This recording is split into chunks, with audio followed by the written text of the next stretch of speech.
Hello friends, welcome to Hasan Dastarkhan. तो friends, आज मैं आपके साथ में शेयर करने जा रही हूँ पूरी की एक बहुत ही स्पेशल रेसिपी। तो फ्रेंड्स, जैसे कि आप सभी जानते हैं कि हमारे घरों में बच्चे होते हैं और बच्चे ख़ास तौर से नखरे दिखाते हैं सब्ज़ी खाने में। तो मैंने सोचा क्यों ना मैं आपके साथ एक ऐसी रेसिपी शेयर करूं जिससे कि बच्चे खाना भी शौक़ से खा लें और सब्ज़ी की पौष्टिकता भी जो है उन्हें मिल जाए, यानी कि 2 in 1 हमारा काम हो जाए। तो मैं लेकर हाजिर हुई ये वाली रेसिपी। तो बस जल्दी से चलते हैं अपने किचन की तरफ और देखते हैं कि ये पूरियाँ हम किस तरह से बनाते हैं। तो फ्रेंड्स, सबसे पहले हम एक कुकर में आलू बॉयल करने के लिए डाल देंगे। ये देखिएगा, ये बड़ा आलू अगर होते हैं तो उन्हें आप इस तरह से बीच में से काट करके डालिएगा और आलू को छीलिएगा नहीं, बल्कि ऐसे ही छिलके के साथ आलू को बहुत अच्छे से वॉश करके आप डाल देंगे। और इसके साथ ही हम डाल देंगे मटर। तो मटर को भी आपको छिलकों के साथ ही डालना है, बस ध्यान ये रखेंगे कि सब्जियों को पहले हम धो लेंगे। और इसके साथ ही मेरे घर में एक पड़ी हुई थी गाजर। ये 2 गाजर बहुत दिनों से फ्रिज में रखी हुई थी, 4-5 दिन से। तो ये गाजर भी मैंने इसमें डाल दी है। और जो भी आप सब्ज़ी डालना चाहें, बीन्स आप डालना चाहें बीन्स डाल सकते हैं, कॉर्न्स आप डालना चाहते हैं यानी कि मकई आप डालना चाहते हैं तो वो भी आप डाल सकते हैं। जो भी सब्ज़ी आप डालना चाहते हैं वो आप डाल लीजिएगा। थोड़ा सा पानी डालेंगे और कुकर को गैस पे रख देंगे और 2 सीटी आने का इंतज़ार करेंगे। इतने हमारे कुकर पे सीटी आ रही है, इतने हमने 2 कटोरी आटा ले लेना है। ये देखिएगा, ये मैं 4 से 5 लोग के लिए पूरियाँ बना रही हूँ, तो इसलिए मैं 2 कटोरी भर करके आटा ले रही हूँ। अगर आप 2 लोग के लिए बनाना चाहते हैं तो आप अपने अकॉर्डिंग आटा ले लीजिएगा, जितने की आपको ज़रूरत है। तो ये देखिएगा, ये आटा मैंने छान लिया है। अब हम आटे में डाल देंगे थोड़ा सा नमक। नमक बहुत ज़्यादा नहीं डालेंगे, जितना आप डेली खाते हैं रोटी में उतना ही नमक आप डालेंगे। और इसके साथ ही हम डालेंगे आधी चम्मच अजवाइन और इसके साथ ही डाल देंगे थोड़ा सा, बिल्कुल थोड़ा सा खाने वाला सोडा, यानी कि 1/4 चम्मच जो होता है वो खाने वाला सोडा हम डाल देंगे। सोडा डालने से क्या होता है कि पूरियाँ जो हैं वो सख्त नहीं होती बल्कि बहुत ही सॉफ्ट बनती हैं। और दूसरी चीज़ ये है कि ये सोडा और अजवाइन दोनों ही पेट के लिए बहुत फ़ायदेमंद है।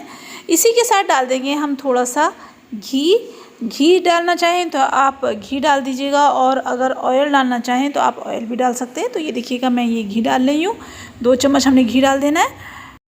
और बस अब हम आटे को थोड़ा थोड़ा पानी डाल करके मलेंगे। ये देखिएगा, पानी का आप ध्यान रखिएगा, एक साथ बहुत सारा पानी नहीं डालना, बल्कि थोड़ा थोड़ा पानी डाल करके आप आटे को मलेंगे। और एक चीज़ का और भी हमें ध्यान रखना है, वो ये कि आटे को जो हम मलेंगे तो हमें, जैसे कि डेली हम रोटी के लिए आटा मलते हैं, तो उससे थोड़ा सा हार्ड यानी कि थोड़ा सख्त आटा हमें मलना है। उतना सॉफ्ट नहीं मलना जितना कि हम रोटी के लिए मलते हैं। एक चीज़ ध्यान रखिएगा कि आटे को आप जितना ज़्यादा से ज़्यादा मलेंगे उतना ही पूरियाँ जो हैं वो अच्छी बनती हैं। और चाहे पूरियाँ हों चाहे रोटियाँ हों, आटा जो है वो बहुत ही अच्छे से, हमें इत्मीनान के साथ बहुत अच्छे से मलना चाहिए। तो ये देखिएगा, ये मैं दोनों हाथों से आटे को गूँथ रही हूँ। तो ये देख सकते हैं आप, आटा हमारा तैयार हो चुका है। अब हम आटे को थोड़ी देर के लिए जो है वो रेस्ट पर रख देंगे। तो फ्रेंड्स, हमें करना क्या है कि थोड़े से हाथ में ज़रा सा ऑयल लेंगे या घी लेंगे और आटे पर इस तरह से लगा देंगे ताकि आटे के ऊपर पपड़ी ना जमे। तो बस 10 मिनट के लिए हम आटे को रेस्ट पर रखेंगे। इधर हमारे आलू मटर भी तैयार हो चुके हैं। तो ये देखिएगा, ये आलू मैंने बाहर निकाल लिए हैं और थोड़ी देर हम इन्हें ठंडा होने के लिए रखेंगे। तो बस फ्रेंड्स, अब हमें करना क्या है कि हम आलू और मटर को किसी बर्तन में छील लेंगे। ये देखिएगा, ये मैंने छिलका अलग कर लिया और मटर के दाने इस तरह से मैंने बाहर निकाल दिए हैं। चूँकि मटर बॉयल हो चुकी है तो दाने भी अंदर से गल चुके हैं, तो बहुत ही इजी होता है मटर को छीलना। तो इस तरह से हम सारी मटर के जो दाने उन्हें सबको बाहर निकाल लेंगे।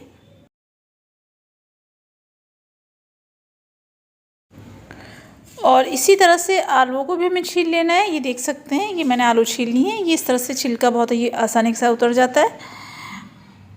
तो ये देखिएगा, ये सारी सब्ज़ी को हमने एक प्लेट में कर लेना है। और अब सब सब्जियों को एक साथ इस तरह से मैश हमें कर लेना है। ये देख सकते हैं आप, अगर आपके पास ये मैशर नहीं है तो आप मथनी का भी यूज़ कर सकते हैं, उससे भी आप इस तरह से सब्जियों को मैश कर सकते हैं।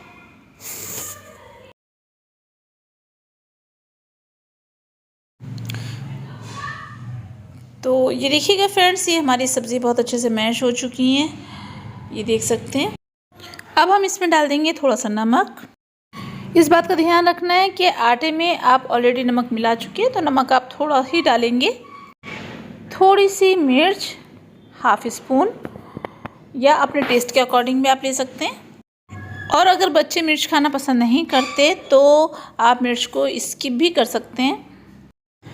एक बार फिर से इस तरह से मिक्स कर लेना है।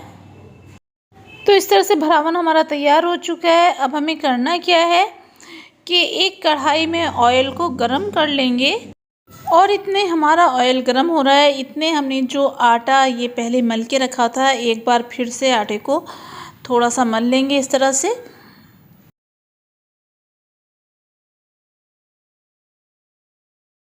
तो ये देखिएगा फ्रेंड्स, ऑयल हमारा गरम हो चुका है। अब हमें करना क्या है कि आँच को हम थोड़ा स्लो कर देंगे, यानी कि फ्लेम स्लो कर देनी है ताकि ऑयल हमारा थोड़ा सा ठंडा हो जाए। और इसके साथ ही हम आटे की लोइयाँ बना लेंगे।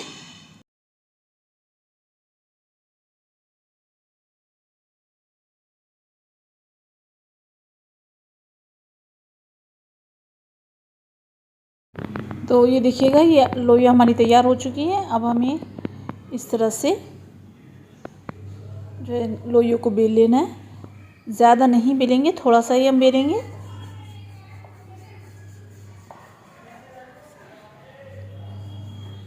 देखिएगा। और अब ये जो हमारा भरावन था, ये थोड़ा सा भरावन लेकर के हम इस तरह से रख देंगे, और इस तरह से जो है हम बंद कर देंगे। इस तरह से लोइयों को बंद कर देंगे, और बस एक बार फिर से हम इस तरह से पेड़ा बनाएंगे।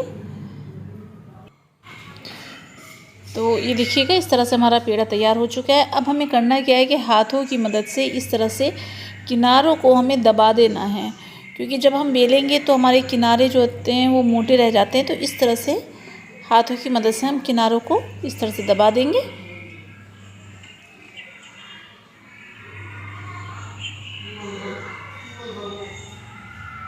और हल्का सा आटा लगा करके फिर से हम बहुत ही हल्के हाथों से हमें पूरियों को बेलना है, बहुत ही हल्के हाथों से। क्योंकि अगर आप ज़्यादा तेज़ हाथों से इस तरह से बेलेंगे तो क्या होगा कि ये आपका फट जाएगा, क्योंकि अंदर सब्ज़ी भरी हुई है। तो ये देखिएगा,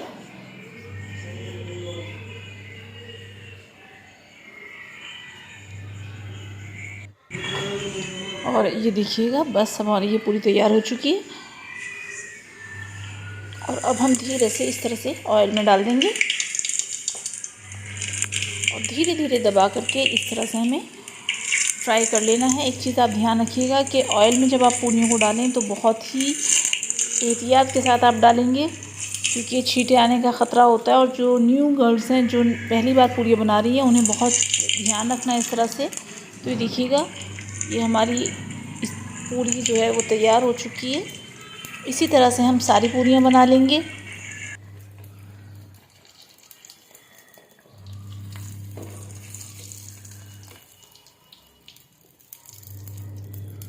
तो बस फ्रेंड्स, देख सकते हैं कितनी डिलीशियस सी पूरी हमारी बनकर के तैयार हुई है, खाने में बेहद स्वादिष्ट। तो बस देख सकते हैं फ्रेंड्स, कितनी सॉफ्ट पूरियाँ जो हैं ये बनकर के तैयार हुई हैं। ये मैं आपको तोड़ करके दिखा रही हूँ।